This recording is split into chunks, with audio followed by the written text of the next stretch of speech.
नमस्कार विद्यार्थी मित्रांनो, दिस इज फैज मिर्झा, परम अकॅडमी डायरेक्टर अँड फॅकल्टी.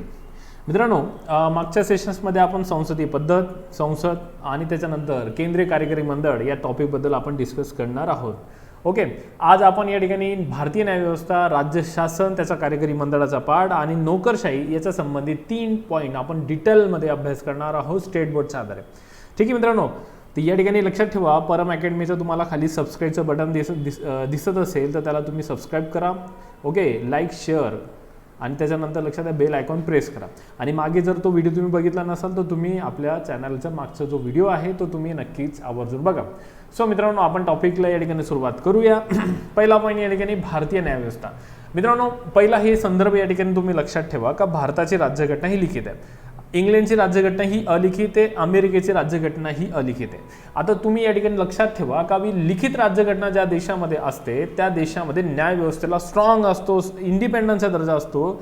पण अलिखित राज्यघटनेला असलेल्या देशामध्ये काय असतं, न्यायव्यवस्था जी आहे ती स्ट्रॉंग नसते, ती कमकुवत असते, ती पार्लमेंटपेक्षा श्रेष्ठ नसते, पार्लमेंटपेक्षा कमकुवत आहे, है ना.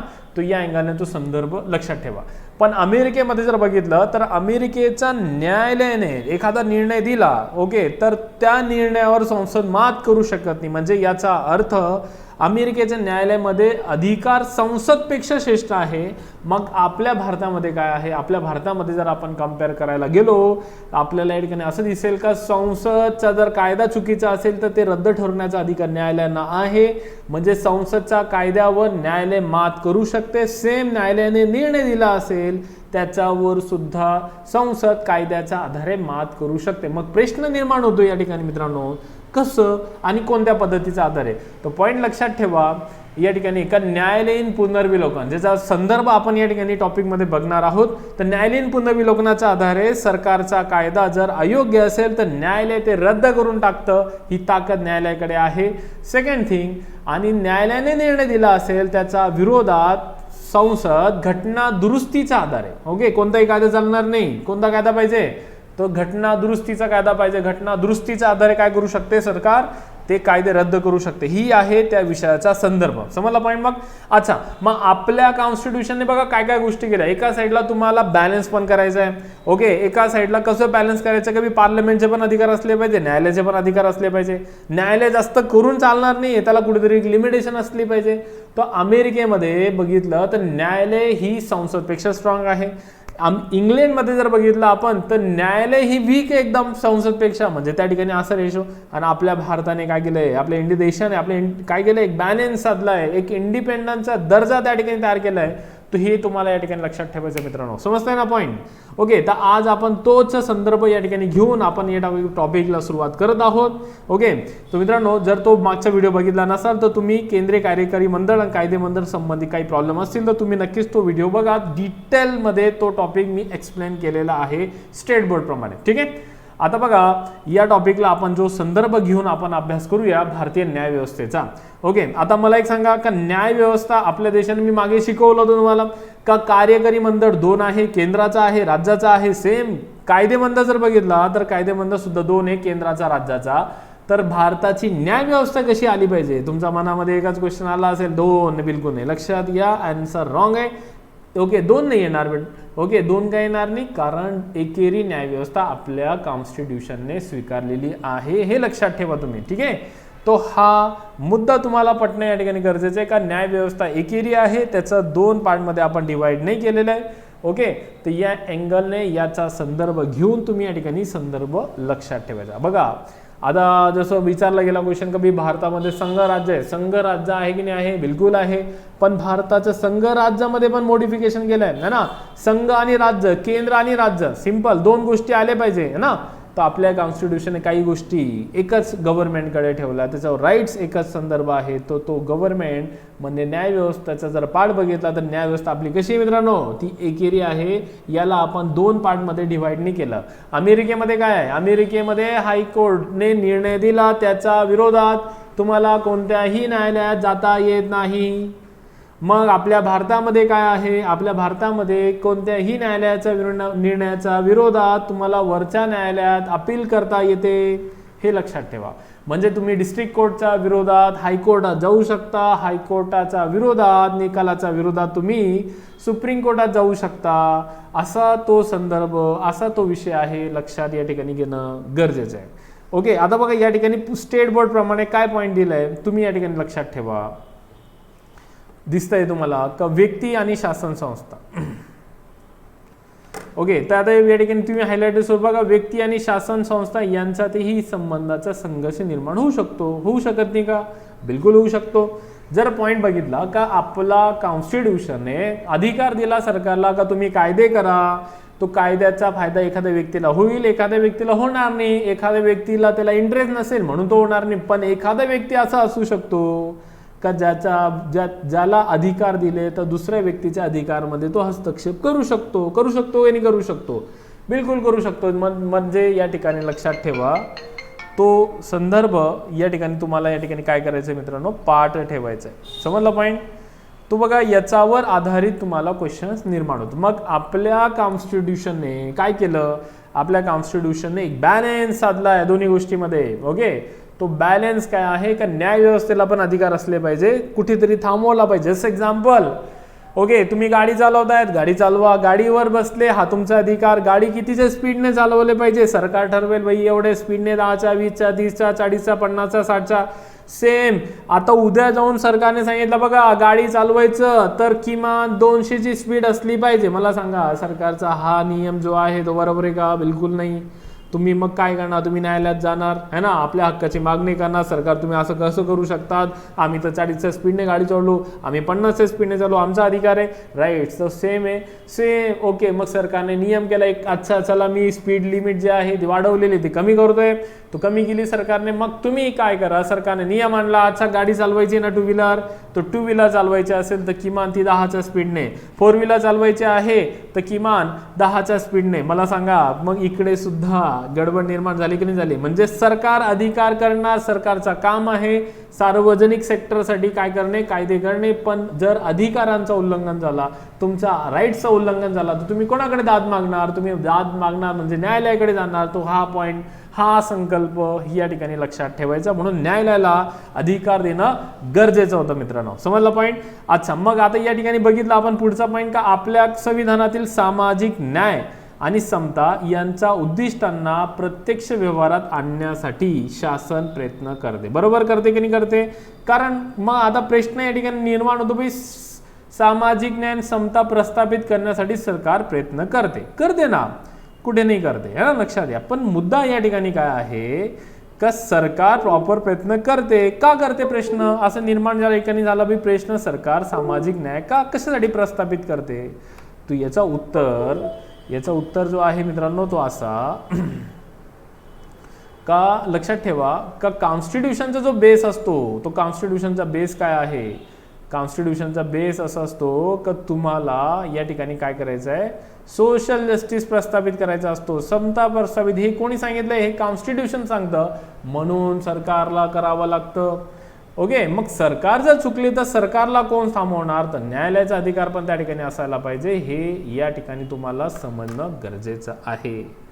बरोबर, तो या अँगलने तो संदर्भ तुम्ही काय करा मित्रांनो, पाठ करा. बरोबर, एक जो थोडासा बेसिक पॉईंट म्हणून मी तुझा संदर्भ दिला. दुसरा पॉईंट या ठिकाणी जर आपण बघितला तर आपल्याला असं दिसेल समाजातील दुर्बल घटक आणि महिला, बालके, दिव्यांग आणि तृतीयपंथी, ट्रान्सजेंडर इत्यादी समाज घटकांना न्यायालय मुख्य प्रवाहात येण्यास मदत करू शकतो. करतो की नाही करतो आपले न्यायालय? बिलकुल मदत करतो, लक्षात ठेवा. हा, समाजातील दुर्बल घटक आणि बालके. पण एक गोष्ट या ठिकाणी लक्षात द्या की कॉन्स्टिट्यूशन किती बॅलन्स करतोय का आम्ही तुम्हाला न्याय देऊ, महिलांना न्याय देऊ, बालकांना न्याय देऊ, दुर्बल घटकांना न्याय देऊ. आता सध्या करंटमध्ये तुम्हाला माहिती, थर्ड जेंडर ज्या कम्युनिटीला चालण्याचा अधिकार प्रॉपरपणे समाज देत नव्हता, ज्या कम्युनिटीला राहण्याचा अधिकार देत नव्हता, त्याला सध्या सरकारने थर्ड जेंडर म्हणून मान्यता दिली. सुप्रीम कोर्टने त्याला मान्यता दिली, थर्ड जेंडरला ऑथेंटिक दर्जा दिला. आणि त्याच्यानंतर सुप्रीम कोर्टने संदर्भ पण दिला मित्रांनो का थर्ड जेंडरला सरकारने आरक्षण दिलं पाहिजे. बघा सरकारला न्यायालय सांगू शकतं की तुम्ही असं करा, तुम्ही तसं करा, पण या ठिकाणी फोर्सफुली नाही सांगू शकत की तुम्ही असंच केलं पाहिजे. लक्षात आलं पाहिजे. तो काय पण जर सरकारने काही तरतुदी दिल्या ज्या कॉन्स्टिट्यूशनमध्ये दिल्या का पर्यावरणाचं संरक्षण करायला पाहिजे तुम्ही, आणि जर तुम्ही नाही करताय तर सरकार त्याला न्यायालयीन सक्रियतेच्या आधारे सरकार त्याला सरकारला वटणीवर आणण्याचं काम न्यायालय करतं. त्याचा संदर्भ या ठिकाणी तुम्हाला काय करायचं आहे मित्रांनो, तो शिकायचा आहे. समजला पॉईंट. तो आपल्याला बघायचं आहे न्यायालयीन सक्रियता काय आहे, न्यायालयीन पुनर्विलोकन काय आहे, हे सर्व पॉईंट आपण या ठिकाणी डिस्कस करू डिटेलमध्ये. ठीक आहे. पॉईंट लक्षात. या टॉपिकला आपण सुरुवात करत आहोत. पहिला मुद्दा आपल्या न्यायव्यवस्थेमध्ये जर बघितला आपण तर तो आहे सर्वोच्च न्यायालय. आता सर्वोच्च न्यायालयामध्ये तुम्ही या ठिकाणी बघा, सर्वोच्च न्यायालयाला सुरुवात करतोय मी. सर्वोच्च न्यायालयामध्ये काय आहे, भारताचे सरन्यायाधीश सर्वोच्च न्यायालयाचे प्रमुख असतात. बरोबर. लक्षात द्या. म्हणजे सिंपल आहे. आपल्या न्यायाधीशामध्ये जर बघितलं आपण तर टोटल 33 न्यायाधीश आहे, 33 न्यायाधीश आहे. याची रचना कशी आहे, 1+32. 1+32 म्हणजे काय, तर भारताचा एक सरन्यायाधीश असणार. मग सरन्यायाधीश एक आहे, न्यायाधीशांचा प्रमुख आहे. तो 32 लोक कोण आहे, तर 32 लोक हे कोण असतात, भारताचा सरन्यायाधीश सोबत अन्य न्यायाधीश असतात. तो लक्षात ठेवा. हा तुमचा बेस आहे. टोटल न्यायाधीशांची संख्या विचारली, हे पण तुम्हाला या ठिकाणी माहिती ठेवणं गरजेचं आहे. ठीक आहे. आता मग लक्षात घ्या. मग या ठिकाणी पॉईंटमध्ये दिलंय का न्यायाधीशांची नियुक्ती करणार कोण, तर या ठिकाणी दिलंय न्यायाधीशांची नेमणूक करण्याचा काम कोण करतंय, तर भारताचे राष्ट्रपती साहेब करताय. लक्षात घ्या. राष्ट्रपती करताय. मग राष्ट्रपतींना सांगणारा मुद्दा कोण आहे, तर लक्षात घ्या. सध्या या ठिकाणी त्याला म्हटलं जातं कोलेजियम पद्धत. लक्षात ठेवा बरं का मित्रांनो. न्यायाधीशांची नियुक्तीची पद्धत कोणती, आन्सर लक्षात ठेवा, कोलेजियम पद्धत. याचा अगोदर सरकारने कोणती पद्धत आणली होती तुम्हाला माहिती आहे का, त्या पद्धतीला म्हटलं जातं NJAC, national judicial appointment committee आहे ना. तो नॅशनल ज्युडिशियल अपॉइंटमेंट कमिटी सरकारने आणली होती आणि त्याच्या आधारे सरकार न्यायाधीशांची नियुक्ती करायला लागला होता. पण सध्या सरकारचा हस्तक्षेप नसायला पाहिजे म्हणून ही या पद्धतीला बंद करण्यात आलेला आहे आणि परत जुनी पद्धत चालू केली, ज्याला सध्या प्रचलित पद्धत म्हणतात. ही प्रचलित पद्धत कोलिजियम आहे. काय आहे कोलिजियम, ते एक लक्षात घ्या का न्यायाधीशांच्या नियुक्तीसाठी न्यायाधीश आला पाहिजे की नाही, आला पाहिजे. तो न्यायाधीशांच्या नियुक्तीसाठी न्यायाधीशच सल्ला देईल, या पद्धतीला कोलिजियम म्हटलं जातं. लक्षात आलं. आणि NJAC काय होता, तर NJAC मध्ये असं तात्पर्य होता की यामध्ये सरकार पण येणार, म्हणजे सरकारचे मंत्री पण येणार आणि त्याच्या सोबत न्यायाधीश पण येणार आणि हे दोन्ही डिसिजन घेतील आणि त्याच्या नंतर न्यायाधीशांचं काय करतील, रिक्रुटमेंट केले जाईल, राष्ट्रपतीला रिकमेंड केलं जाईल, राष्ट्रपती मग नेमणूक करेल, अशी ती पद्धत होती. पण न्यायालयाने तो जो NJAC कायदा होता तो रद्द करून टाकला. ते म्हणालं हे जमणार नाही, हे चालणार नाही, तुमसे ना हो पाएगा, अशा नावाने सर्वोच्च न्यायालयाने सरकारला या ठिकाणी लक्षात द्या फटकार केली आणि तो कायदा रद्द करून टाकला. राहील लक्षात पॉईंट मग तुम्हाला. अच्छा. मग आता बघा नेक्स्ट पॉईंट आहे का आता सर्वोच्च न्यायालयाचे न्यायमूर्ती तर तुम्हाला लक्षात आले. का न्यायमूर्ती कसं काम करतात. न्यायाधीश किती आहे, इतर न्यायाधीश किती आहे, यांची नेमणूक कोण करतात. हे दोन्ही पॉईंट तुमचे क्लिअर झाले असेल तर मग आपण या ठिकाणी पुढचा पॉईंट बघू. बघा न्यायदानाचे काम कोणाच्याही दबावाखाली होता कामा नये. न्यायाधीशांना निर्भयपणे न्यायदान करता यावं यासाठी न्यायमंडळ कसे ठेवण्यात आले, स्वतंत्र. पॉईंट बघा या ठिकाणी जो शब्दला हायलाइट करतोय मी तो आहे न्यायमंडळ. ही भारतीय न्यायव्यवस्थेचं कसं आहे, स्वतंत्र डिपार्टमेंट आहे, एक इंडिपेंडंट डिपार्टमेंट आहे, ज्याच्यामध्ये सरकारने हस्तक्षेप जर केला तो न्यायालय न्यायिक पुनर्विलोकनाच्या आधारे किंवा संविधानाच्या आधारे काय करू शकतं, ते रद्द बदल करू शकतं. सरकार न्यायालयाच्या त्या डिसिजन पॉवरमध्ये कार्यकारी मंडळ नसायला पाहिजे, म्हणजे मंत्री लोक नसायला पाहिजे. साहजिकच विचार करा का पूर्ण सिस्टम ते चालवत आहे, तो न्यायालय एक इंडिपेंडंट ठेवण्यात आला. किती कॉन्स्टिट्यूशन आहे, किती ग्रेटनेस या ठिकाणी पार्ट इम्प्लिमेंट केला आहे. तुम्ही याचा आधार या ठिकाणी काय करू शकता, घेऊ शकता, त्याचा संदर्भ घेऊ शकता. ठीक आहे. आता मग पॉइंट या ठिकाणी नेक्स्ट मुद्दा जर बघितला आपण कभी सर्वोच्च न्यायालयामध्ये पुढचा पार्ट जर आहे तो आहे का न्यायालयाच्या दबावाखाली काम करण्याचा पद्धत, चालवण्याचा अधिकार. मग या ठिकाणी बघा पुढचा पॉईंट मध्ये या ठिकाणी दिलंय काय केलं करण्यात आलं, तर लक्षात ठेवा इंडिपेंडन्ससाठी न्यायाधीशांच्या पात्रतेच्या अटी संविधानाने स्पष्ट केल्या आहे. कारण नेमका कोणता व्यक्ती भारताचा न्यायाधीश होऊ शकतो. बघा ही सर्वात महत्त्वाचा. उद्या जाऊन आयोगाने तुम्हाला प्रश्न विचारला का भारतीय राज्यघटनेने न्यायालयाचे स्वातंत्र्य कोणकोणती स्पष्ट केली, त्याच्यापैकी एक पॉईंट तुमच्या समोर आहे का न्यायाधीशांच्या पात्रतेच्या अटी संविधानाने काय केल्या आहे, स्पष्ट केल्या. मग तो जो व्यक्ती आहे तो कोण असला पाहिजे, त्याच्याकडे काय असलं पाहिजे, त्याचा राईट्स काय असले पाहिजे, तो या ठिकाणी दिलाय बघा का तो व्यक्ती निष्णात कायदे तज्ज्ञ असला पाहिजे. पहिला मुद्दा. तर हे संदर्भ या ठिकाणी पाठ करा बरं का मित्रांनो. काय आहे का पात्रता, काय स्वातंत्र्यामध्ये पहिला पॉइंट्स. का भारतीय राज्यघटनेने त्यांच्या पात्रतेच्या अटी काय केल्या, स्पष्ट केल्या आहे. याच्यामध्ये पहिली पात्रता का तो व्यक्ती काय असला पाहिजे, कायदे तज्ज्ञ असला पाहिजे. कोणाच्या मतानुसार, तर राष्ट्रपतींच्या मतानुसार तो व्यक्ती कायदे तज्ज्ञ असायला पाहिजे. हे यांचा या ठिकाणी आन्सर पाठ करा. सेकंड बघा, उच्च न्यायालयात न्यायाधीश पदाचा किंवा वकिलाचा अनुभव असलेला व्यक्ती काय असेल, या पदांसाठी संदर्भ असेल, या पदांसाठी तो असेल पात्र. टॉपिक काय विचारला जातो तुम्हाला, टॉपिक विचारला जाईल सर्वोच्च न्यायालयाच्या न्यायाधीशांची पात्रता कोणती. तर पहिला हा शब्द कॉपी करून घ्यायचा का भाई तो कायदे तज्ज्ञ असला पाहिजे. पाठ झाला. दुसरा काय आहे, त्याने उच्च न्यायालयात काय केले पाहिजे, न्यायाधीश पद घेतला पाहिजे. आणि त्याच्यानंतर उच्च न्यायालयामध्ये काय पाहिजे, त्याला वकिलाचा अनुभव पाहिजे. किती वर्ष पाहिजे, तो आन्सर लक्षात ठेवा 10 इयर्स. 10 वर्ष त्यांच्याकडे अनुभव असला पाहिजे, तर तो व्यक्ती काय होऊ शकतो, सर्वोच्च न्यायालयाचा न्यायाधीश होण्यासाठी तो व्यक्ती पात्र आहे. तर या अँगलने तो संदर्भ तुम्हाला या ठिकाणी काय करायचं मित्रांनो, पाठ ठेवायचा आहे. लक्षात घ्या, याच्यावर क्वेश्चन विचारलं जातं. ठीक आहे.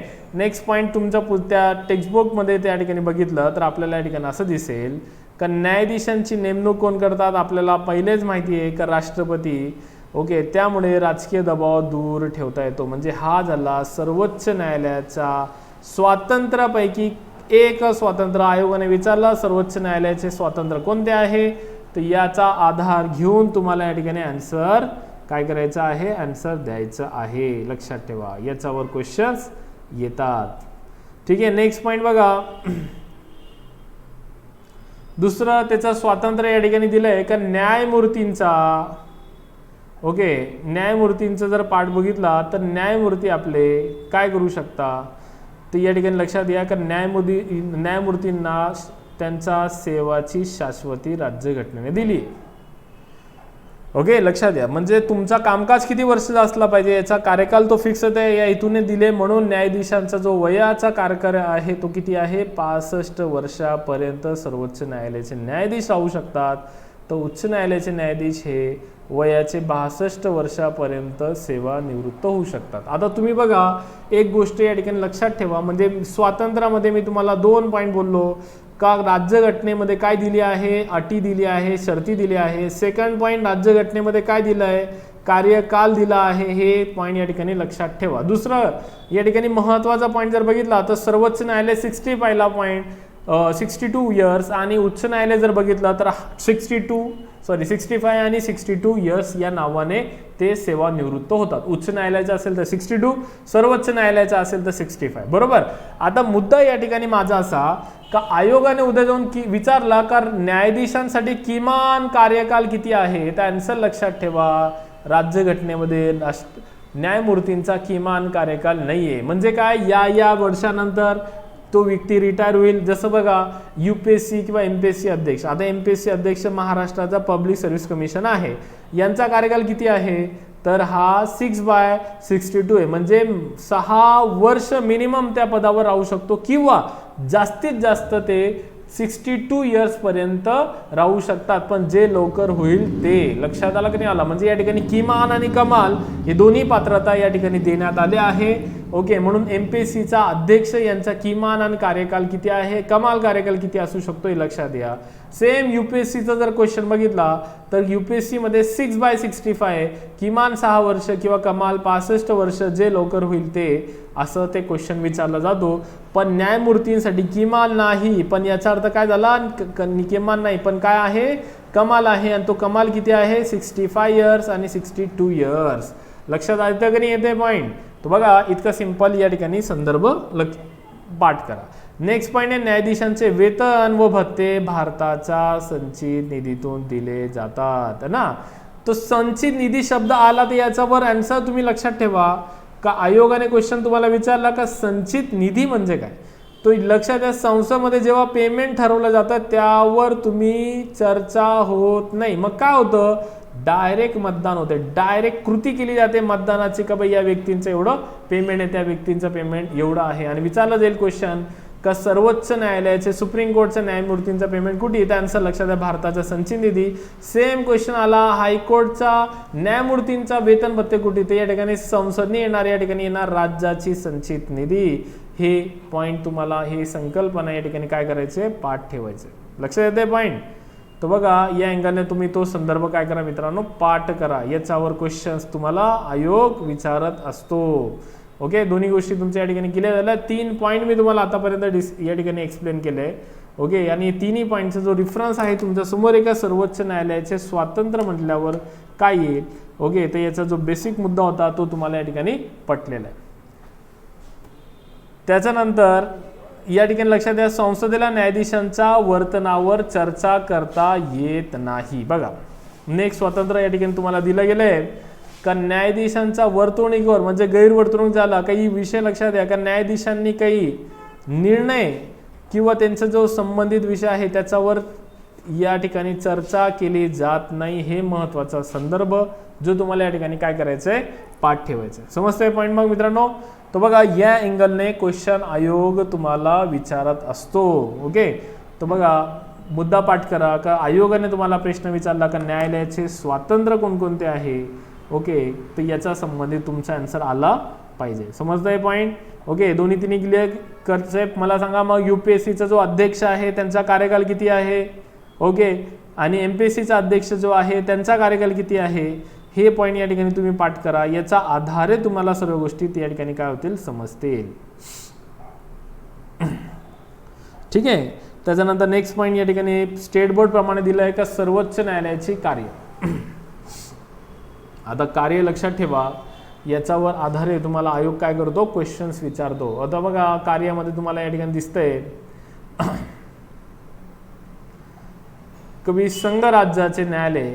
ओके, या भूमिकेतून ते केंद्र शासन घटक राज्य, घटक राज्य व घटक राज्य, केंद्र शासन व घटक राज्य विरुद्ध खटले हे तंटे सोडवण्याचे काम करतात. आयोगाने क्वेश्चन तुम्हाला विचारला संघ राज्य न्यायालय म्हणून कोणते कार्य सर्वोच्च न्यायालय पार पाडतो. याला लक्षात ठेवा, सर्वोच्च न्यायालयाचे प्रारंभिक अधिकार क्षेत्र म्हणतात. ओके, आता मला सांगा आपल्या कॉन्स्टिट्यूशनने काय केलंय, संघ राज्य तयार केलंय, 2 गव्हर्नमेंट तयार केली आहे.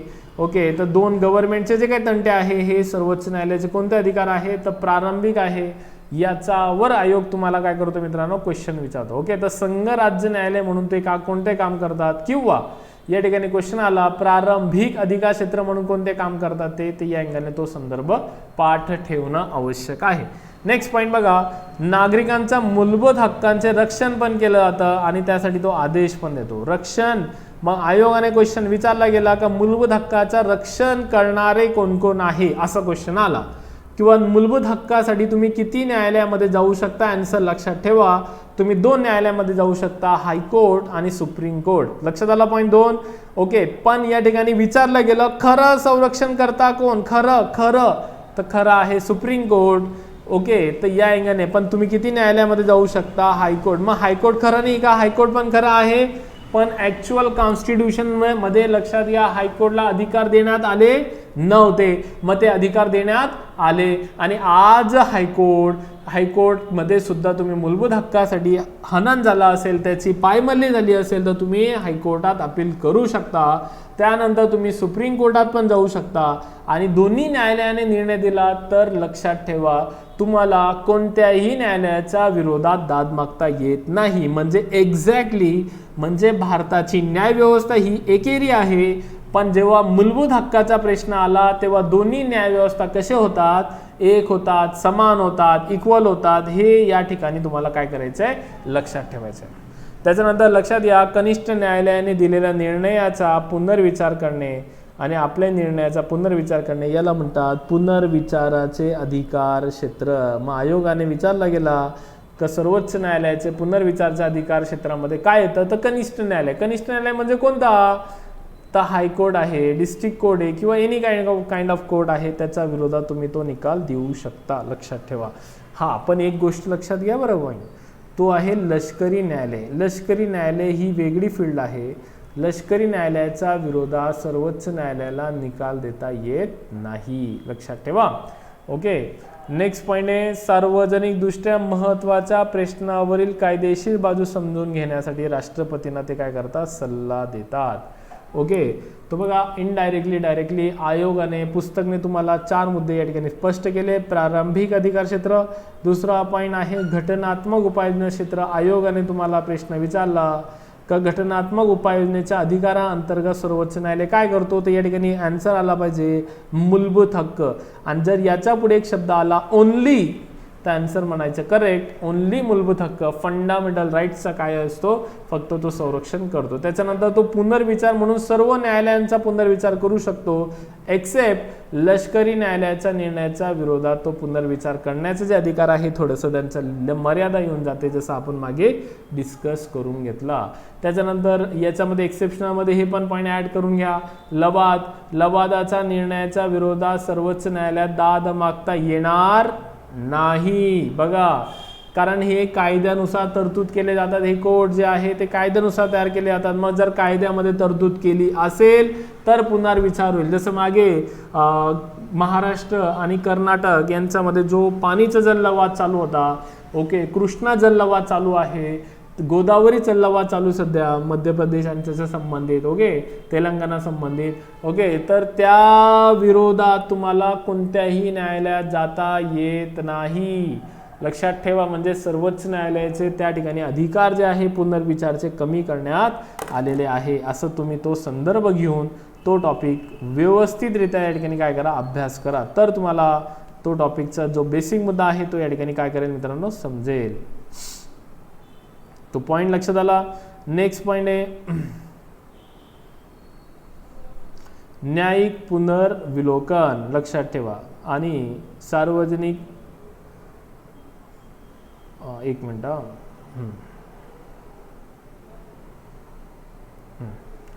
त्याच्यानंतर लक्षात द्या नेक्स्ट आहे न्यायाधीशांच्या पात्रतेच्या अटी.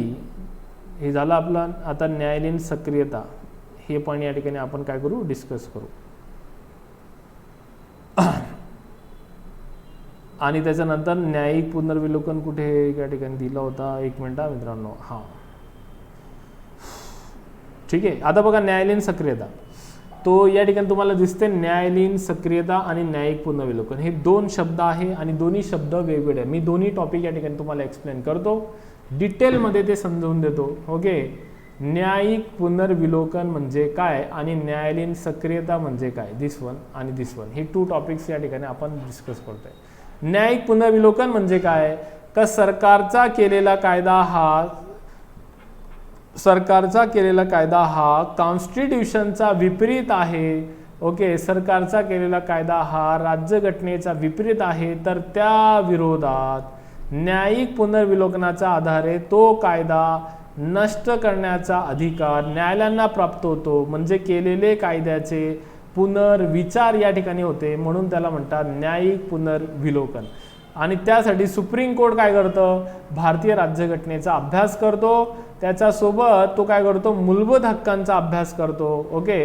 होप तुम्हाला ते दिसत असेल अशी अपेक्षा करतो मित्रांनो. ओके. तो या अँगलने तो संदर्भ पाठ करा. म्हणजे न्यायिक पुनर्विलोकन, इकडे बघा न्यायिक या साईडला ओके, न्यायिक पुनर्विलोकनला आपण जर बघितलं तर या ठिकाणी कायदे काय केले जातात, नष्ट केले जातात. त्यासाठी काय केलं जातं, राज्यघटनाचा विचार केला जातो. का नष्ट केले जातात, का तो कायदा जो सरकारने केला तो संविधानप्रमाणे आहे की नाही आहे, तो कायदा मूलभूत हक्कांच्या विपरीत आहे की नाही आहे, यासाठी आपण न्यायालयीन पुनर्विलोकनाचा वापर करतो. ओके, लक्षात घ्या. अच्छा, मग याचा पॉईंट काय आहे न्यायालयीन सक्रियतेचा, तो या ठिकाणी लक्षात घ्या. न्यायालयात तंटे गेल्यास न्यायालय ते सोडवते, ही न्यायालयाची बाबतची पारंपरिक प्रतिमा होती आतापर्यंत. म्हणजे तुम्ही न्यायालयात जा, तुम्ही न्यायालयात निकाल भेटेल हीच अपेक्षा होती. पण गेल्या काही दशकापासून न्यायालयाचा या प्रतिमेत बदल झाला आणि त्याच्यामध्ये त्यांनी एक नवीन मुद्द्याचा जन्म दिला, तो आहे न्यायालयीन सक्रियता. तर या न्यायालयीन सक्रियतेचं काम काय आहे, संविधानातील न्याय समतेचे उद्दिष्ट पूर्ण करण्यासाठी पुढाकार घेणे, समाजातील दुर्बल घटक, महिला, आदिवासी, कामगार, शेतकरी आणि बालके तसेच इतर कोणत्याही व्यक्ती यांना कायद्यांचे संरक्षण देण्याचा प्रयत्न करणे. म्हणजे काय आहे प्रयत्न करणे, म्हणजे काय म्हणतोय कॉन्स्टिट्यूशन, का ज्या गोष्टी कॉन्स्टिट्यूशनने दिले पाहिजे. आता मला एक सांगा, ओके, का कॉन्स्टिट्यूशनने या गोष्टी दिल्या पाहिजे, मूलभूत हक्क द्या. ओके, मूलभूत हक्क दिलं, मूलभूत हक्कामध्ये शिक्षणाचा हक्क द्या, दिलं. अधिकार दे सरकारने मूलभूत शिक्षणाचा अधिकार दिला पाहिजे. पण जर सरकारने शिक्षणाचा अधिकार नाही दिला तर तुम्ही न्यायालयात जाणार आणि न्यायालयामध्ये म्हणणार किंवा न्यायालय स्वतःहून तुमच्याकडे येईल. ओके, तर या ठिकाणी लक्षात द्या, तुम्हाला न्याय मिळवून देईल का याच लोकांसाठी तुम्ही शाळा तयार करा, या लोकांसाठी तुम्ही हे करा, त्या लोकांसाठी तुम्ही हे करा, हे काम आहे तुमचं. ओके, याला म्हणतात न्यायालयीन सक्रियता. बघा, न्यायिक पुनर्विलोकन मध्ये काय आहे, सरकारचा कायदा चुकीचा केला जातोय, तो ठरवला जातोय संविधानाच्या आधारे. पण न्यायिक सक्रियतेच्या आधारे काय आहे, का तो व्यक्ती न्यायालयात नाही गेलाय, इकडे न्यायालयाने त्यांच्या नावाने खटला दाखल करून काय केला, निकाल केलाय. कभी राज्यघटनेमध्ये तर असं लिहिलंय आणि तुम्ही तर असं करताय, राज्यघटनेमध्ये असं लिहिलंय, तुम्ही तसं करताय, तुम्ही करा, तुम्ही न्याय द्या, तुम्ही महिलांना न्याय द्या, तुम्ही बालकांना न्याय द्या. ओके, या नावाखाली तुम्ही कामगारांना न्याय द्या, तुम्ही शेतकऱ्यांना न्याय द्या. ओके, या नावाने न्यायालय काय करतो, न्यायालयीन सक्रियतेच्या नावाखाली स्वतःहून त्या नावाखाली केस दाखल करू शकतो. लक्षात आलं की नाही आलं, म्हणजे इनडायरेक्टली ही न्यायालयाची एकदम बेस आणि खतरनाक भूमिका. याच्यामध्ये न्यायालय आता शांत नाहीये. म्हणजे आतापर्यंत आपली विचारसरणी कशी होती, की न्यायालयामध्ये तुम्हाला जावं लागेल, पण या जजमेंटमध्ये स्वतः न्यायालय तुम्हाला न्याय करून देईल, महिलांच्या नावाने खटला दाखल करेल आणि त्याच्यानंतर त्याच्यावर निकाल निर्णय त्या ठिकाणी देऊ शकतो. ओके, लक्षात द्या, न्यायिक पुनर्विलोकनाबद्दल मी तुम्हाला हे संदर्भ देऊन टाकला. हे दोन्ही गोष्टी या ठिकाणी तुम्ही पाठ करा. ओके, याच्यात अडचण नसेल. बरं, नेक्स्ट पॉइंट बघा, उच्च न्यायालय. ओके, दोन्ही गोष्टी तुम्हाला समजल्या मित्रांनो. न्यायिक पुनर्विलोकन म्हणजे काय, सरकारचा कायदा रद्द करून टाकणे. आणि न्यायिक सक्रियता म्हणजे काय, सरकारने यांच्यासाठी कायदा केला पाहिजे पण सरकार करत नाहीये, म्हणून न्यायालयीन सक्रियतेचा मुद्दा या ठिकाणी इम्प्लिमेंट करण्यात आलाय. ओके, आता बघा तुमच्या पुस्तकमध्ये या ठिकाणी हेडिंग दिसते, ती हेडिंग आहे कभी भारताचे उच्च न्यायालय. ओके, लक्षात द्या, उच्च न्यायालय बद्दल या ठिकाणी दिलंय टॉपिक, का भारतीय संघ राज्याच्या उच्च न्यायालयामध्ये प्रत्येक घटक राज्यासाठी एक उच्च न्यायालय स्थापन केला जातो. क्वेश्चन लक्षात ठेवा, कोणासाठी, तर प्रत्येक घटक राज्यासाठी कंपल्सरी एक हायकोर्ट असला पाहिजे. मग आपल्या मनामध्ये असा प्रश्न या ठिकाणी आला पाहिजे का सध्या किती घटक राज्य आपल्या देशामध्ये आहे. त्याच्यानंतर बघा, संसदेला अधिकार आहे. सध्या आपल्या देशात 24 उच्च न्यायालय आहे. कॉन्स्टिट्यूशन काय म्हणते, प्रत्येक घटक राज्यासाठी एक असला पाहिजे. पण उच्च न्यायालयाची स्थापना कोण करेल, संसद करेल. आणि सध्या संसदेने किती उच्च न्यायालय तयार केलं, 24. आता बरं मला एक सांगा, मग किती घटक राज्य आहे, 28 घटक राज्य आहे, उच्च न्यायालय किती सांगितले गेले, 24. आता हा आकडा चेंज आहे या ठिकाणी, आन्सर लक्षात द्या, हा आन्सर रॉंग आहे. याचा आन्सर आहे सध्या आपल्या भारतामध्ये 25 उच्च न्यायालय आहे. आणि त्याच्यानंतर केंद्र शासित प्रदेश किती आहे, तर केंद्र शासित प्रदेश टोटल 8 आहे. ओके, पॉइंट तुम्हाला या ठिकाणी क्लिअर करून घ्या, मुद्दा समजून घ्या. अच्छा, मग विचार करा का सध्या स्टेट किती आहे, 25 आणि उच्च न्यायालय किती आहे, 25. यावरून त्याचा आन्सर काय काय, याचा अर्थ 25 उच्च न्यायालय हे 28 राज्यांचे कामकाज करताय. म्हणजे कोणतं तरी उच्च न्यायालय हा एकापेक्षा जास्त राज्यांचे कामकाज करतोय. येते की नाही येतोय मग प्रश्न, येतोय एक्झॅक्टली. मला पण ते संदर्भ या ठिकाणी द्यायचे का, मग एकापेक्षा जास्त न्यायालयाचे कामकाज करणारे न्यायालयांना आपण काय म्हणतो मित्रांनो, त्याला म्हटलं आता संयुक्त उच्च न्यायालय. मग मला या ठिकाणी ओके कमेंट्समध्ये या ठिकाणी आन्सर द्यायचा, संयुक्त उच्च न्यायालय किती आहे सध्या भारतामध्ये, उत्तर पाहिजे मला कमेंट्समध्ये आपल्या. ओके, का संयुक्त उच्च न्यायालय आपल्या भारतामध्ये किती आहे आणि त्यांचे कार्यक्षेत्र किती आहे हे पॉईंट या ठिकाणी लक्षात ठेवा. आता त्याच्यापैकी ओके नेक्स्ट पॉईंट या ठिकाणी दिला गेला, नेक्स्ट संदर्भ या ठिकाणी दिला गेला तो आपण या ठिकाणी वाचूया. उच्च न्यायालयात एक मुख्य न्यायाधीश, त्यासोबत लक्षात ठेवा इतर अन्य न्यायाधीश असतात. सेम आहे बघा, उच्च न्यायालयाचे मेन न्यायाधीश कोण आहे? मुख्य न्यायाधीश. सर्वोच्च न्यायालयाचे मेन न्यायाधीश कोण आहे? सरन्यायाधीश. ओके, दोन्ही अँगल तुमच्या या ठिकाणी क्लिअर करा. आणि सर्व न्यायाधीशांच्या नेमणुका कोण करतात? राष्ट्रपती करतात. सर्वोच्च न्यायालयाचे न्यायाधीशांची नेमणूक कोण करतं? राष्ट्रपती करतं. कशाच्या आधारे करतो? मी मागे बोललो तुम्हाला कोलेजियम पद्धत. कोणती पद्धत याच्या अगोदर होती? एनजेसी. मग एनजेसी काय करण्यात आली? रद्द करण्यात आली. का रद्द केली? कारण संविधानाच्या विरोधात आहे असं सुप्रीम कोर्टने फटकारलं होतं. आठवतंय ना तुम्हाला पॉईंट? तुम हमसे ना हो पाएगा असे शब्दामध्ये सुप्रीम कोर्टने त्यांच्यावर लक्षात द्या संसदेच्या कायद्यावर चुकीचं ठरवलं गेलं होतं. आता बघा या ठिकाणी तुमच्या पुस्तकमध्ये नेक्स्ट पॉइंट स्टेट बोर्डमध्ये या ठिकाणी दिसते मुंबई उच्च न्यायालय बद्दल थोडीशी माहिती. ओके, लक्षात ठेवा. आता जर आपण बघितलं मित्रांनो का आपल्या महाराष्ट्राच्या मुंबई उच्च न्यायालयाची स्थापना कधी झाली, तर मुंबई उच्च न्यायालयाची स्थापना झाली 1862ला. राहील का लक्षात पॉईंट? मुंबई उच्च न्यायालयाची स्थापना झाली 1862 आणि या मुंबई उच्च न्यायालयामध्ये महाराष्ट्र आहे, गोवा आहे, त्याच्यानंतर दादर नगर हवेली दीव दमण हे केंद्रशासित प्रदेश आहे. म्हणजे एकापेक्षा अधिक राज्यांसाठी उच्च न्यायालयाची तरतूद केली आहे. तर या ठिकाणी पण सेम यांनी उत्तर दिला, या ठिकाणी उदाहरणे शोधा. ओके, सेम स्टेट बोर्ड प्रमाणे मुद्दा या ठिकाणी तुम्ही लक्षात ठेवा का आयोग तुम्हाला जो प्रश्न विचारतो त्या अँगलने तुम्ही प्रिपेअर व्हा. ओके, कोणता शब्द आहे? संयुक्त उच्च न्यायालय सध्या किती आहे आणि बॉम्बे उच्च न्यायालयाची स्थापना काय आहे? आता मुंबई उच्च न्यायालय जर बघितला तर मुंबई उच्च न्यायालयाच्या कार्यकक्षेमध्ये काय आला? महाराष्ट्र आला, गोवा आला. ओके, आता हे दोन स्टेट आहे. त्याच्यानंतर दादर नगर हवेली दीव दमण हे युटी आहे, हे पण महाराष्ट्र मुंबई उच्च न्यायालयाच्या कार्यकक्षेमध्ये येतात. ओके, अच्छा मला एक सांगा बरं मित्रांनो का महाराष्ट्र आपल्या राज्याचं नाव आहे पण आपल्या उच्च न्यायालयाचं नाव आजही मुंबई आहे. ये मुंबई मेरी जान. ओके, लक्षात ठेवा. तो पॉइंट मॅटर करतो का या ठिकाणी चेंज करण्यात आलेलं नाहीये. चेंज करता येऊ शकतं का? बिलकुल काही येऊ शकत, 100% चेंज करता येईल. ओके, राज्यघटनेमध्ये चेंज करण्याचा अधिकार संसदकडे आहे. संसद त्यासाठी घटना दुरुस्ती करू शकते किंवा कायदा करू शकते, हे लक्षात ठेवा. सिंपल, या ठिकाणी काय करावं लागेल तुम्हाला? कायद्यामध्ये दुरुस्ती करता येऊ शकते. Okay, point clear. महाराष्ट्राचं उच्च न्यायालयाचं नाव काय? बॉम्बे. अच्छा, सेकंड क्वेश्चन या ठिकाणी का बॉम्बे उच्च न्यायालयाचे खंडपीठ कोणते आहे? तर लक्षात ठेवा खंडपीठ त्याचे 3 खंडपीठ आहे. ओके, एक बॉम्बे हायकोर्ट, नंतर या ठिकाणी एक बॉम्बेला आला, दुसरा पणजी, त्याच्यानंतर गोवा. ओके, आणि जो मेन आहे मुंबईचा जो आहे मुंबई सेंट्रल. ओके, असे 3 खंडपीठ आपल्या बॉम्बे उच्च न्यायालयाचे आहे. समजला पॉईंट मग? ओके, तर बघा नेक्स्ट पॉईंट आता पुस्तकप्रमाणे जाऊया. ओके, उच्च न्यायालयाचे कार्य आपण मागे बघितला होता. आता या ठिकाणी कार्यामध्ये तुम्ही बघा आपल्या अधिकार क्षेत्रातील दुय्यम न्यायालयांवर नियंत्रण ठेवण्याचं काम व देखरेखीचं काम उच्च न्यायालय करतं 100%. दुय्यम न्यायालय म्हणजे काय? दुय्यम न्यायालय म्हणजे डिस्ट्रिक्ट कोर्ट. तर डिस्ट्रिक्ट कोर्टचा अधिकारांवर नियंत्रण ठेवण्याचं काम, त्यांचं देखरेखीचं काम उच्च न्यायालय करतो. सेम उच्च न्यायालयावर देखरेखीचं काम कोण करतं मित्रांनो? उच्च न्यायालयावर देखरेखीचं काम कोण करतं? सर्वोच्च न्यायालय, जो सुप्रीम आहे, जो देशाचा सर्वोच्च न्यायालय, ज्याची स्थापना 28 जानेवारी 1950 झाली. त्याचा तारीख माझ्याकडून राहून गेली होती. तो संदर्भ या ठिकाणी तुम्ही पाठ करा. बेसिक मुद्दा म्हणून तो अँगल तुम्ही या ठिकाणी काय करा? तो अँगल पाठ ठेवायचा. त्याच्यानंतर बघा मूलभूत हक्काच्या रक्षणासाठी तो आदेश देऊ शकतो.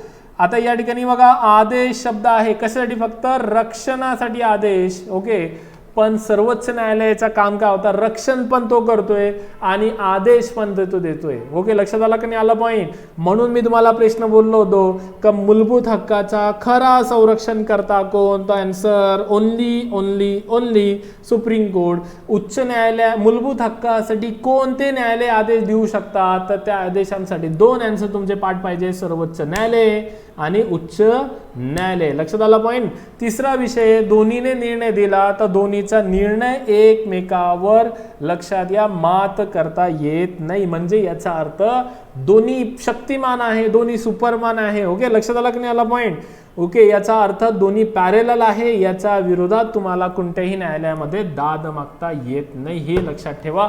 आणि या अधिकाराला मग आयुक्ताने क्वेश्चन विचारला, मी मागे तुम्हाला बोललो होतो, मूलभूत हक्काचा संरक्षण जर तो करत असेल तर त्याला काय म्हणायचं? तर त्याला म्हणायचं घटनात्मक उपाययोजनेचे अधिकार. ओके, लक्षात आला पॉईंट? त्याच्यानंतर लक्षात या, जिल्हा न्यायालयांच्या न्यायाधीशांची नेमणूक करताना ओके काय करतात? ते राज्यपालांना सल्ला देतात. म्हणजे या अँगलमध्ये तुम्हाला 2-3 गोष्टी क्लिअर करून घ्या का जिल्हा न्यायालय जर आला तर जिल्हा न्यायालयामध्ये न्यायाधीशांची नेमणूक कोण करतात? तर राज्यपाल करतात. आणि त्यासाठी कोणाचा सल्ला घेतला जातो? उच्च न्यायालयाचा सल्ला घेतला जातो. बघा, सर्वोच्च न्यायालय कोणते या ठिकाणी न्यायमूर्तींची नेमणूक कोण करतं? राष्ट्रपती. उच्च न्यायालय न्यायमूर्तींची नेमणूक कोण करतं? राष्ट्रपती. पण जेव्हा जिल्हा न्यायालय आला तर जिल्हा न्यायालयाच्या न्यायाधीशांची नियुक्ती कोण करते? राज्यपाल करतात. आणि त्यासाठी उच्च न्यायालयाचा सल्ला घेतला जातो, हे या ठिकाणी लक्षात ठेवणं गरजेचं आहे. ओके, नेक्स्ट पॉईंट मित्रांनो, छोटासा पॉईंट या ठिकाणी दिलाय का जिल्हा व दुय्यम न्यायालय. आता या ठिकाणी लक्षात ठेवा, ज्या न्यायसंस्थांची लोकांचा नेहमी संबंध येतो ती जिल्हा आणि तालुका पातळीवरील न्यायालय आहेत. आणि प्रत्येक जिल्हा न्यायालयात एक जिल्हा न्यायाधीश असतो. ओके, 100%. ओके, तर प्रत्येक जिल्ह्यासाठी काय असेल? एक जिल्हा न्यायाधीश असतात आणि याची स्थापना करण्याचा अधिकार राज्य सरकारकडे असतो. समजला पॉईंट? आता बघा, या ठिकाणी दोन्ही गोष्टींमध्ये ओके आपल्या कॉन्स्टिट्यूशनने जो बेसिक मुद्दा दिला होता मित्रांनो तो तुम्हाला पटला. सर्वोच्च न्यायालयाचा अधिकार, त्याचा उच्च न्यायालयाचा अधिकार, त्याचा संदर्भ. पण एक गोष्ट या ठिकाणी लक्षात ठेवा, आता मला सांगा, कॉन्स्टिट्यूशन सांगितलं एक सरन्यायाधीश, इतर न्यायाधीश, एक मुख्य न्यायाधीश, इतर न्यायाधीश, है ना? लक्षात ठेवा. आता न्यायाधीशांची संख्या कोण ठरवतं? तर न्यायाधीशांची संख्या ठरवतं सुप्रीम कोर्ट जर म्हटलं तर या ठिकाणी संसद ठरवतं, आणि हायकोर्ट जर म्हटलं तर राष्ट्रपती ठरवतो. पण मला सांगा, जर न्यायाधीशांची नियुक्ती जरी कॉन्स्टिट्यूशनमध्ये सांगितली, ती संख्या ठरवण्याचं काम सरकारचं आहे, आणि सरकारने जर त्यांची नियुक्ती केलीच नाही तर काय होईल? त्याच्यावर याचा परिणाम असं होईल मित्रांनो, या ठिकाणी काय तारीख पे तारीख मिळती जारी जज साहेब, नाही का? ते आपण म्हणतो नाही का? मग खटल्यावर खटल्या जे तारीख आहे ती वाढत जाते वाढत जाते वाढत जाते, म्हणून 1-1, 2-2 वर्ष, 3-3 वर्ष, 4-4 वर्ष त्याचं न्यायदान होत नाही. म्हणून काय होतं? कारण एक न्यायाधीशांवर खटल्यांचा विषय आहे, जास्त प्रेशर आहे. आणि तुम्ही ओके लक्षात द्या, तुम्ही मतदान करणारे लोक आहात, तुमच्याकडे मतदानाचा अधिकार आहे, आणि तुम्ही आपल्या सरकारकडे मागणी करू शकता का आम्हाला न्यायाधीश जास्त द्या, आम्हाला कर्मचारी वर्ग जास्त द्या. तर साहजिकच आहे, जर जास्त न्यायाधीश आले तर जास्त न्यायदान लवकर होईल, आणि जास्त न्यायदान आला तर तुम्हाला हक्क लवकर भेटेल. म्हणजे हक्क देणं सरकारचं काम आहे, हक्काची मागणी करणं तुमचं काम आहे. समजताय पॉईंट? हे दोन्ही गोष्टी या ठिकाणी क्लिअर करा. आणि दोन्ही गोष्टीमध्ये मेडिएटर रोल कोण करणार प्ले? तो न्यायालय आहे. आणि न्यायालयामध्ये न्यायाधीश मॅटर करतात, न्यायाधीशांची संख्या मॅटर करते. समजते ना? तुम्ही सुजाण नागरिक आहात तर हे तुमचं कर्तव्य आहे का आपल्या ओके जिल्हा न्यायालयामध्ये किती न्यायाधीश आहे. ओके, तर मग त्याचा संदर्भ. दुसरा होमवर्क तुम्हाला कमेंट्स बॉक्समध्ये द्यायचा, महाराष्ट्राचा उच्च न्यायालयामध्ये किती न्यायाधीश आहे सध्या, इतर न्यायाधीश किती आहे, ओके त्यांचे मुख्य न्यायाधीशांचं नाव काय आहे ते मला कमेंट्समध्ये या ठिकाणी टाकायचं मित्रांनो. सगळे लक्षात आला पॉईंट? ओके, या दोन्ही गोष्टीवर टॉपिकवर मुद्दे होते. ओके, आता बघा थोडीशी माहिती या ठिकाणी दिली आहे एक छोटासा पॅटर्न म्हणून की फौजदारी न्यायालय. ओके, तर फौजदारी न्यायालय काय आहे? फौजदारी न्यायालय म्हणजे गंभीर स्वरूपाचे गुन्हे, यामध्ये चोरी, घरफोडी, हुंड्यासाठी छळ, हत्या इत्यादी बाबींचा समावेश होतो. म्हणजे फौजदारी खटल्यांमध्ये शिक्षा होते आणि दिवाणी केसमध्ये शिक्षा पण होते आणि दंड पण ठोठवला जातो. पण कधी कधी शिक्षा कमी असते पण दंड जास्त असतो का? तर विवाह संबंधीचे काही किंवा बघ या ठिकाणी वरती दिलंय जमिनी संबंधीचे वाद किंवा भाडे करार, घटस्फोट इत्यादी संबंधीचे वाद आहे त्याला आपण दिवाणी खटले म्हणत असतो मित्रांनो. या अँगलने तुम्ही तो संदर्भ पाठ करा. समजला पॉईंट? मग ओके चला आता बघा याच्यावर संदर्भ. नेक्स्ट पॉईंट आपण या ठिकाणी टॉपिकला सुरुवात करूया, तो आहे राज्य शासन. आपल्या महाराष्ट्रामध्ये आपण राहत आहोत आणि आपल्याला महाराष्ट्राचे शासन लक्षात येणं गरजेचं आहे. महाराष्ट्र शासन कसं कामकाज करतो हे आपल्याला माहीत असणं आवश्यक आहे आणि त्याच्या आधारे आपण त्याच्यावर काय क्वेश्चन येऊ शकतात याचा पार्श्वभूमी आज आपण या सेशन्समध्ये बघणार आहोत मित्रांनो. संघ राज्य व्यवस्थेत 2 पातळीवर शासन असते. ओके, तर सेंट्रल आणि स्टेट जे आपण मागे बोललो, आणि सध्या आपल्या भारतामध्ये 28 स्टेट आहे, 28 घटक राज्य आहे आणि 8 केंद्रशासित प्रदेश आहे. बरोबर. आता बघा आपल्या कॉन्स्टिट्यूशनने काय केलं या ठिकाणी जे स्टेट बोर्ड प्रमाणे दिलं ते बघा, भारताचा भौगोलिक विस्तार मोठा आहे, लोकसंख्येच्या स्वरूपी बहुजिन्सी आहे, भाषा, धर्म, चालीरीती, प्रादेशिक स्वरूप यात विविधता आहे, अशा वेळी एकाच केंद्रीय ठिकाणावरून राज्यकारभार करणं सोयीचे ठरणार नाही. म्हणून आपल्या कॉन्स्टिट्यूशनने काय केलं, घटक राज्य. घटक राज्य म्हणजे राज्य शासन. शासन कोणाचा, राज्याचा. केंद्र शासन, शासन कोणाचा, केंद्राचा. तो शासन शब्द 2 ठिकाणी आला. आयोगाने प्रश्न विचारला गेला की आपल्या देशाची शासन व्यवस्था कशी, एकेरी का दुहेरी? आन्सर काय, आन्सर एकच, दुहेरी शासन. ओके, लक्षात आला पॉईंट. आता केंद्र शासित बघा, जर याला आपण शासन म्हणत असू तर केंद्रशासित शासन नाहीये ना. का नाहीये?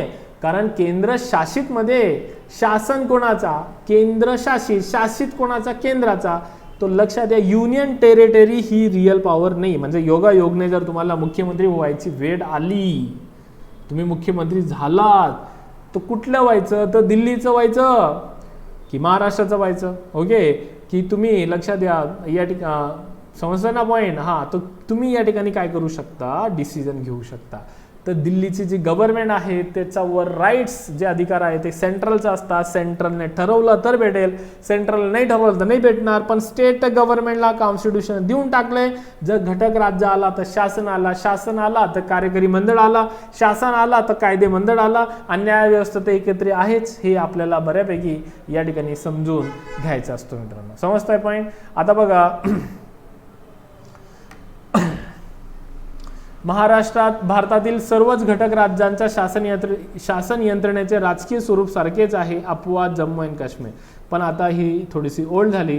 सध्या जम्मू काश्मीरला लक्षात ठेवा, जो विशेष दर्जा देण्यात आला होता तो विशेष दर्जा रद्द करण्यात आला आहे. सध्या जम्मू काश्मीर स्टेट होता, आता तो केंद्र शासित प्रदेश झालेला आहे. म्हणजे या ठिकाणी हा जो पॉइंट राहील तो चुकीचा ठरेल. ठीक आहे, लक्षात ठेवा. नेक्स्ट पॉइंट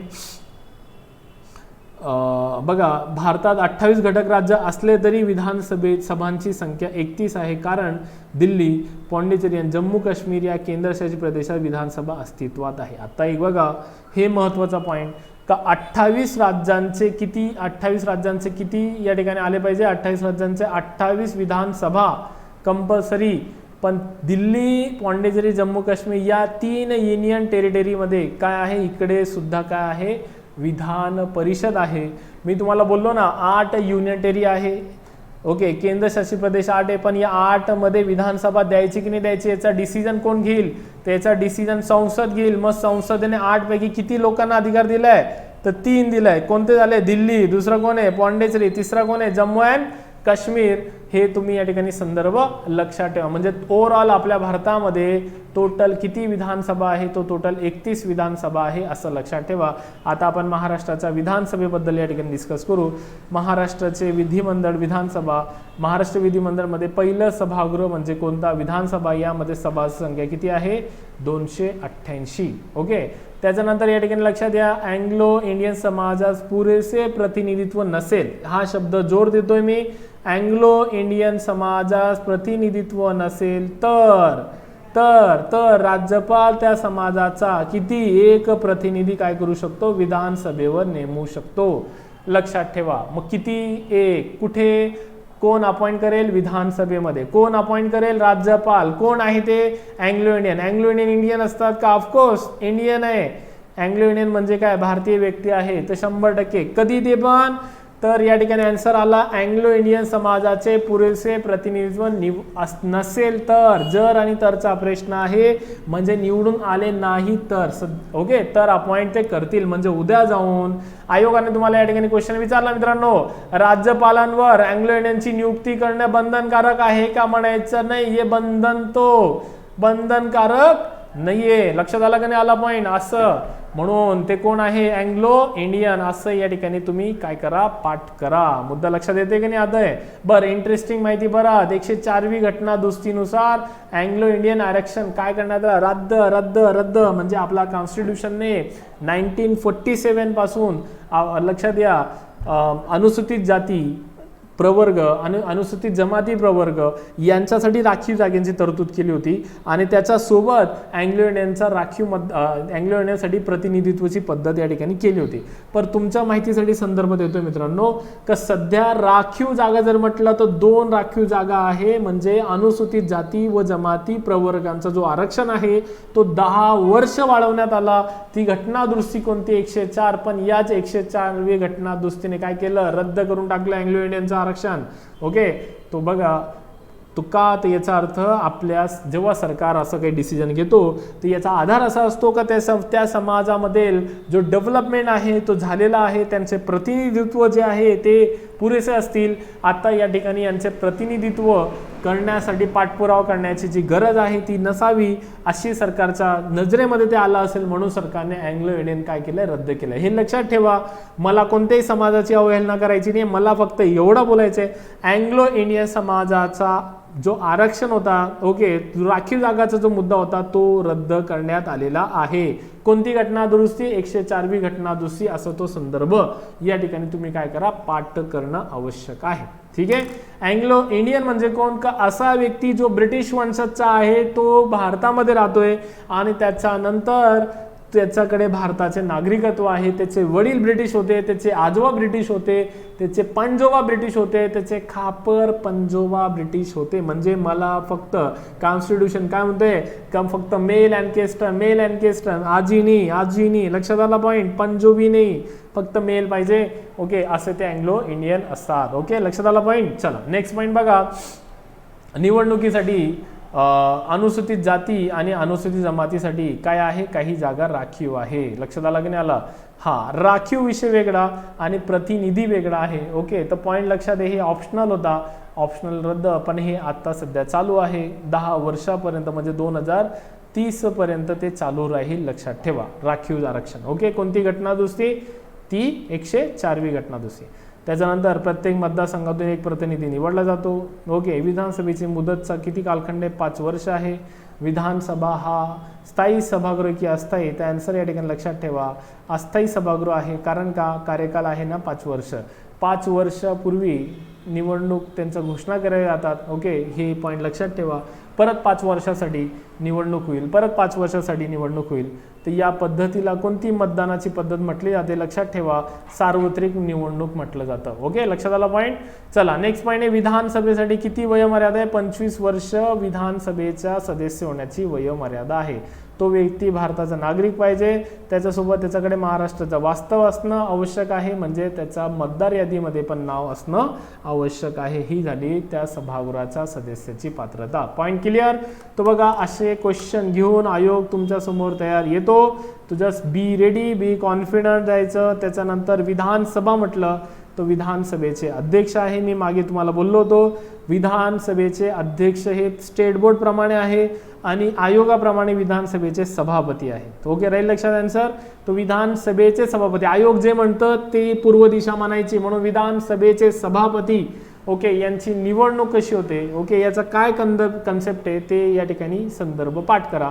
तर याच्यामध्ये कोण असतील, विधानसभेचे अध्यक्ष असतील, उपाध्यक्ष असतील. कुठून निवडणूक होईल विधानसभेच्या अध्यक्षांची, तर विधानसभेच्या सदस्यांमधून निवडणूक होईल. असं या ठिकाणी काय करा, तुम्ही संदर्भ घेऊन तो टॉपिक पाठ करा. समजला पॉईंट मग. ओके, तर मग मतदान करणारे कोण आहे, फक्त विधानसभेचे सदस्य राहतील. ओके, त्या या अँगलने तो संदर्भ या ठिकाणी तुम्ही पाठ करा. ओके, लक्षात आला पॉईंट. त्याच्यानंतर नेक्स्ट पॉईंट बघा, विधान परिषद, महाराष्ट्राचे विधिमंडळाचे दुसरे सभागृह. ओके, कोणते सभागृह, दुसरे सभागृह कोणतं असतं, विधान परिषद असतो, ज्याची निवडणूक ही अप्रत्यक्षप्रमाणे होते. लक्षात आलं की नाही आला पॉईंट.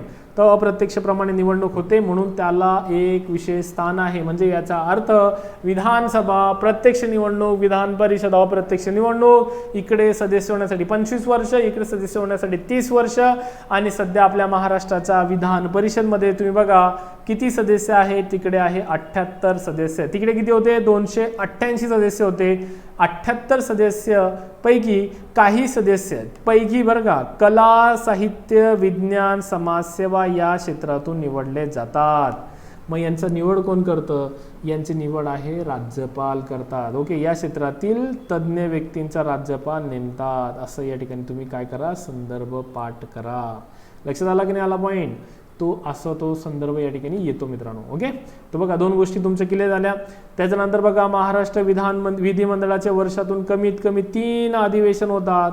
ओके, तर 3 अधिवेशन होतात. हे अधिवेशन कोण बोलवतं? अधिवेशन बोलवतात राज्यपाल. राज्यपाल कसं का बोलवतात? तर त्यांना सांगतात मंत्रिमंडळ. मग मंत्रिमंडळ का सांगतात? कारण सरकार त्यांची ना, तर सरकार त्यांची आहे म्हणून अधिवेशन कधी आहे तर अधिवेशन ठरवतील. म्हणून लक्षात घ्या, सध्या आपल्या कॉन्स्टिट्यूशन प्रमाणे 2 अधिवेशने आणि कायद्याप्रमाणे किती अधिवेशने? 3 अधिवेशने. आणि लक्षात ठेवा, मग अर्थसंकल्पीय आणि पावसाळी अधिवेशन कुठे पार पडलं होतं तर मुंबई येथे. तर हिवाळी अधिवेशन कुठे पार पाडलं जातं या ठिकाणी तुम्ही बघा, लक्षात घ्या, तुमच्या समोर या ठिकाणी दिसत असेल कभी नागपूरमध्ये. समजला पॉईंट मग मित्रांनो? दोन्ही गोष्टी तुमच्या क्लिअर झाल्या, मुद्दा समजला. ओके, याच्यावर आयोग कसे क्वेश्चन विचारणार ते पण समजते ना. नेक्स्ट पॉईंट आपण या ठिकाणी बघूया, मुख्यमंत्र्यांची कार्य. तर बघा 3 कार्य दिली बहुतेक. ओके, बरं, मुख्यमंत्र्याचे कार्याच्या अगोदर आपण हे बघून घेऊ. महाराष्ट्राचे कार्यकारी मंडळ, हा हे महत्वाचं आहे. ओके, महाराष्ट्राचा कार्यकारी मंडळमध्ये किती लोकांचा समावेश आहे बघा, तुमच्या समोर दिसतंय का राज्यपाल आहे बरोबर, मुख्यमंत्री व मंत्रिमंडळ यांचा समावेश महाराष्ट्राच्या कार्यकारी मंडळमध्ये होतो.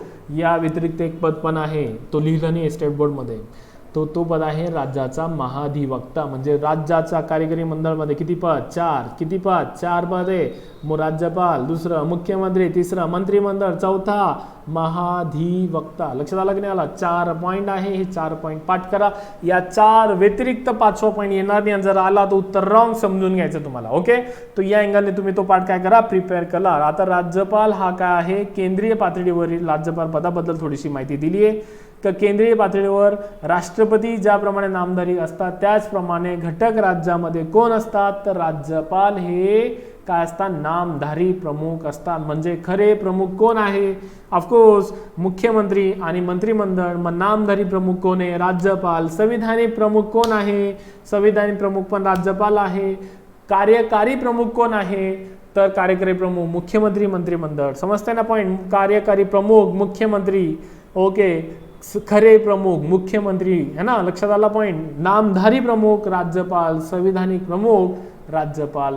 क्वेश्चन लक्षात ठेवा, याच्यावर प्रश्न तुम्हाला आयोग 100% विचारतं. समजला पॉइंट? मग नेक्स्ट पॉइंट आहे बघा, मुख्यमंत्री मंत्रिमंडळ बद्दल या ठिकाणी माहिती दिलेली आहे मित्रांनो. तर विधानसभेत ज्या पक्षाला स्पष्ट बहुमत मिळते त्या पक्षाचा नेता मुख्यमंत्री म्हणून निवडला जातो. तर निवडणुकीसाठी पहिली अट कोणती अट आहे? कभी त्यांच्याकडे स्पष्ट बहुमत असला पाहिजे. मग कोणाकडे तर ज्या पक्षाकडे. कुठे? विधानसभेमध्ये. मग आयोगाने प्रश्न विचारला, बहुमत कुठे सिद्ध केला जातो रे? तर बहुमत विधानसभेत सिद्ध केला जातो. कोणाला? तर पक्षाला. आता पक्ष शब्द म्हटला तर कोण? तर या ठिकाणी युती पण येऊ शकते, है ना? या ठिकाणी एखादा पक्ष पण येऊ शकतो, युती पण येऊ शकते. राज्यपाल साहेब कोणाला विचारतील का ज्याच्याकडे बहुमत आहे त्या व्यक्तीला बोलवा, तुमच्याकडे बहुमत आहे का? चला या मुख्यमंत्री. तुमच्याकडे आहे का? चला या. तुमच्याकडे आहे का? चला मुख्यमंत्री शपथ मी देतो. समजला पॉईंट? क्वेश्चन लक्षात ठेवा, बहुमत विधानसभेत सिद्ध केला जातो, त्यांच्याकडे स्पष्ट बहुमत असला पाहिजे. अशा पक्षाचा नेत्याला मुख्यमंत्री म्हणून राज्यपाल नेमणूक करतात. ओके, लक्षात ठेवा, राज्याचा संपूर्ण कारभार राज्यपालांच्या नावाने चालतो, परंतु प्रत्यक्षात मात्र संपूर्ण कारभार कोण करतं? मुख्यमंत्री करतात. ओके, हे एक्स्ट्रा पॉईंट या ठिकाणी दिला आहे मित्रांनो. समजतंय पॉईंट? मग नेक्स्ट पॉईंट बघा, मंत्रिमंडळाची निर्मिती. बहुमत सिद्ध झाल्यानंतर मंत्रिमंडळ मुख्यमंत्र्यांना प्रथम आपले मंत्रिमंडळ तयार करावे लागते. ओके, आता साहजिकच आहे, या ठिकाणी फार महत्त्वाचा संदर्भ ओके, तर कोणत्या व्यक्तीला, कोणत्या समाजाला, ओके, कोणत्या जागा कशा द्यायच्या याचं काम आहे. ओके, म्हणून मंत्रिमंडळाची नियुक्ती, हे पॉईंट या ठिकाणी लक्षात ठेवा. मग मंत्रिमंडळाची नियुक्ती कोण करतात? तर नियुक्ती करतात ओके राज्यपाल करतात, पण त्यासाठी सल्ला कोण देतं? तर मुख्यमंत्री साहेब देतात. समजताय पॉईंट? बघा, या 2 गोष्टीमध्ये व्यूहरचना आहे, फार महत्त्वाचा पॉईंट आहे. तर राज्यपाल ज्यावेळेस मुख्यमंत्री म्हणून नेमतात त्यावेळेस त्यांना कोणीही सल्ला देत नाही. म्हणजे याचा अर्थ राज्यपाल कोणालाही नियुक्त करू शकता का? बिलकुल नाही. ज्यांच्याकडे बहुमत आहे त्यांना नियुक्त करू शकता. हे आन्सर लक्षात घ्या. दुसरं, मंत्रिमंडळ ज्यावेळेस नियुक्त करायचं असेल त्यावेळेस टेन्शन नाही घ्यायचं तुम्हाला. मुख्यमंत्री साहेब बसले ना, मुख्यमंत्री साहेब सांगतील राज्यपालांना, राज्यपाल साहेब यांचं नेमणूक करा तुम्ही, तर राज्यपाल साहेब त्यांची नेमणूक करून देतात. इतका या त्या अँगलने काय केला जातं, या अँगलने तो पाठपुरावा केला जातो. ओके, तो या अँगलने संदर्भ लक्षात ठेवा. नेक्स्ट पॉईंट मित्रांनो, खातेवाटप. ओके, तर खातेवाटपचं काम केलं जातं मंत्रिमंडळ निर्मितीमध्ये. राज्यपाल खातेवाटपचं काम करून देतात, मुख्यमंत्री त्याचा आधारे करतात. मग आयोगाने प्रश्न विचारला कधी मुख्यमंत्र्यांचं काम काय आहे, मंत्रिमंडळाची निर्मिती आहे, खाते वाटप आहे, खात्यांमध्ये समन्वय ठेवण्याचं काम मुख्यमंत्री करतात. असेही या अँगलने तो संदर्भ लक्षात ठेवा. ठीक आहे, तो बघा या अँगलने तो मुद्दा या ठिकाणी पाठ करा. त्याच्यानंतर बघा, प्रधानमंत्री ज्याप्रमाणे देशाचे नेतृत्व करतात त्याचप्रमाणे मुख्यमंत्री राज्याचे नेतृत्व करतात. आपल्याला लक्षात आलंच, आपल्या राज्यातील लोकांचे हित, त्यांच्या समस्या, त्यांच्या अडीअडचणी लक्षात घेऊन त्यानुसार नवीन धोरणाची निर्मिती मुख्यमंत्र्यांनी करायची असते. त्यासाठी जनता मुख्यमंत्र्याकडे आपले प्रश्न सोडवणारी व्यक्ती म्हणून पाहत असते. बघा, देशाचा पार्ट आहे, देशाचा संदर्भ आहे आणि विकासात्मक व्यक्ती आहे, म्हणून आपल्या महाराष्ट्राचे मुख्यमंत्रीचा एक विशेष असा रोल या ठिकाणी पाठ ठेवा. ओके, नेक्स्ट पॉईंट मित्रांनो बघा, नोकरशाही पॉईंट आहे. ओके, तर मी तुम्हाला या ठिकाणी असं सजेस्ट करेल, ओके, का तर तुम्ही जर राज्यसेवा करत असाल तर तुम्ही राज्यसेवेत करणाऱ्या विद्यार्थ्यांसाठी हा चॅप्टर वाचणं गरजेचं आहे. कोणता चॅप्टर आहे, ओके, तर तो चॅप्टर आहे या ठिकाणी नोकरशाहीचा. समजतंय पॉईंट. या नोकरशाहीमध्ये तुम्हाला किती प्रकारचा कलेक्टर पदांचा संदर्भ याच्या मेन्समध्ये तो सिलेबस आहे, म्हणून तुम्ही तो टॉपिक काय करा, पाठ करायचा. ओके, लक्षात आलं पॉईंट. ठीक आहे, आता बघा याच्यामध्ये अखिल भारतीय सेवाचं पण पद असतो, तर TET असणाऱ्या विद्यार्थ्यांनी अखिल भारतीय सेवा हा टॉपिक या ठिकाणी वाचून घ्या. ठीक आहे मित्रांनो. Okay, hopes you are understanding well. समजलं असेल मित्रांनो, तर प्लीज लाईक करा, शेअर्स करा आणि सबस्क्राईब करा. आणि जो बेल आयकॉन आहे तो बेल आयकॉन नक्कीच प्रेस करा. आणि त्याच्यानंतर जे आगामी व्हिडिओ आहे त्याचा लवकरात लवकर तुम्हाला सर्वात पहिले त्याचं नोटिफिकेशन येईल, त्यासाठी त्याची मदत होते. ठीक आहे मित्रांनो, तोपर्यंत काळजी घ्या. थँक्यू.